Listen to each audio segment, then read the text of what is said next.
ධර්මශාලාවේ ඉන්නවද එක තාත්තා කෙනෙක්? ඉන්නවද කොහේ හරි?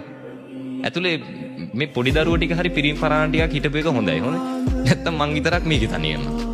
ඉන්නවද එක තාත්තා කෙනෙක් ධර්මශාලාවේ? නෑ. බලන්න මුස්ලිම් මිනිස්සු සතියේ දවසක් වෙන් කරගෙන පල්ලි යනවද නැද්ද? මුස්ලිම් මිනිස්සු පල්ලි යනවා සතියේ දවසක්. තියෙන සේරම වැඩ ටික නවත්තලා දාලා අර කඩකාමර සේරම වහලා දාලා මුස්ලිම් ටවුන් එකකට බහැලා බලන්න. ඒ පල්ලි යන දවසට එක මිනිස්සෙක්වත් නැහැ. සේරම කඩ ටික වහලා. සතියට සැරයක්. ක්‍රිස්තියානි මිනිස්සු පල්ලියට යනවා.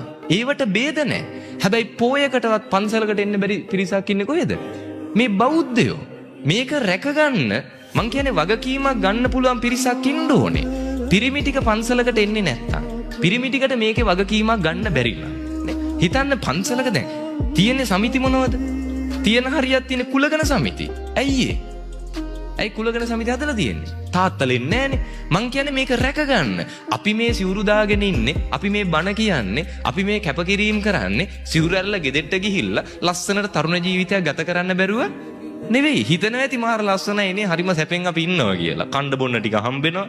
මං කියන්නේ ඇවිල්ලා මහණෙලා බලන්න. අපි කෑවත් බැනුම් අහන්න ඕනේ. නොකා හිටියත් බැනුම් අහන්න ඕනේ. පයින් ගියත් බැනුම් අහන්න ඕනේ. වාහනයක ගියත් බැනුම් අහන්න ඕනේ. බස් එකක නැග්ගත් බැනුම් අහන්න ඕනේ. මොනතරම් කැපකිරීමක්දනේ? අපි මේ කැපකිරීම කරන දැන් දාන්නේ ගෙදර හිතන්නකෝ එළවලු 10ක් විතර හදනවා. ඔය 10ම බෙදාගෙන වැළඳුවොත් ඒ හාමුදුරන්ගේ පෙරේතකම කියලා පස්සට ගිහින් බයිනවා. අපි දන්නේ නැතුව නෙවෙයි. ඔය 10න් එකක් හරි වැළඳුවේ නැත්තම් මෙච්චර හදලා හාමුදුරු දානි වළඳන්නේ. ඒකටත් බයිනවා. කවුද කැමති නේ කන්න ටික හම්බෙද්දි ඒ කන්න ටික දීලා බැනුම් අහන්න නේ? එතකොට මේ කැපකිරීම කරන්නේ අපිටත් මේක දමල ගහලා යන්න බැරි කමකට නෙවෙයි. අපේ ලස්සනම කාලේ, අපේ තාරුණ්‍ය, අපි මේ කැප කරගෙන මං කියන්නේ බුද්ධ කාලේ වගේ නෙවෙයි අද කාලේ. පොඩි දේ වුණත් විවේචනය කරන්න පිරිස වැඩි. අද මේ පන්සලේ ගමේ දායකයෝ ටික හොයාගන්න අමාරු වුණාට, අද මේ ගමේ පන්සලේ පිරිමි ටික හොයාගන්න බැරි වුණාට, පොඩි හාමුදුරුවෝ බලන තරුණ හාමුදුරු කෙනෙක්. ඒ හාමුදුරුවෝ නායක හාමුදුරුවෝ එකතු වෙලා හරි ලස්සන පින්කමක් කරනවා. හැබැයි මේකට ශක්තියක් වෙන්න මං කියන්නේ ඇති. බොහෝ පිරිසක් ඇති මේකේ පිටිපස්ස ඉඳගෙන. නමුත් පින්කමක ඉස්සරහට එන්න මේකට ශක්තියක් වෙන්න පිරිමි නැති වුණාට පාන්දර 12ට හරි කමක් නැහැ.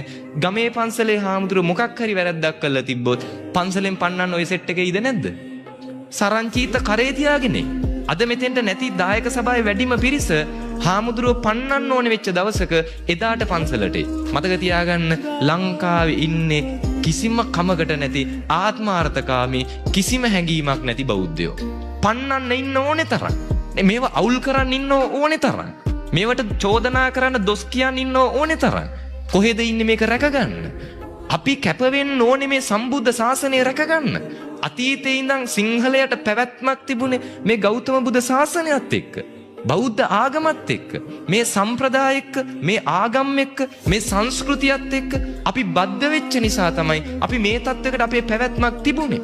අතීතේ ඔබ පන්සලකට එද්දි සෙරෙප්පු දෙක අවුරුදු 20කට කලින් ගලවපු තැනයි අද ගලවන තැනයි වෙනස්ද නැද්ද? වෙනස්. එදා ඔබ පන්සලකට ආවන් පස්සේ තිබ්බ ගෞරවය මොන තරම් ශ්‍රද්ධාවක් පන්සලේදී තිබ්බද? අද දරුවෝ ළඟ ඒක තියද? නෑ. අද ඒව පුරුදු කරන්නේ. අද පන්සලකට දරුවෙක් එක්කන් එන්නේ. පින්කමක් හුරු කරන්නේ. මේ ශාසනය වැඩි කල මෙහෙම ගියොත් තියෙන්නේ නෑ. හෙට අනිද්දම ඔබේ දරුව ඔබව ගිහිල්ලා වැඩිහිටි නිවාසයක දායි. හෙට අනිද්දම ඔබව ඔබේ දරුව ගිහිල්ලා ගෙදරින් එළියට දොට්ට දායි. හෙට දවසේදී පන්සලකට දානයක් දෙන්න කෙනෙක් නැති වේවි. මේ ශාසනය වැඩි කල තියෙන එක නෑ. මේක රැක ගන්න ඕනේ අපි. මේක පරිස්සම් කර ගන්න ඕනේ අපි. ඒකට හැඟීමක් තියෙන්න ඕනේ අපිට. ඒ හැඟීම අපිට නැත්තම් මං කියන්නේ කමන්නේ. මේක වැඩක් නැත්තම් නේ මේක දමල ගහලා අයින් කරන්න කියලා හිතනවනම් කමක් නැහැ. හැබැයි අනාගතයේ අපේ දරුවන්ට මේ වටින දේවල් නැති වේවි. මේ බෞද්ධ දර්ශනය, නිවන් මාර්ගය කියන එක තඹ සත පහක්වත් තාම අපිට තේරිලා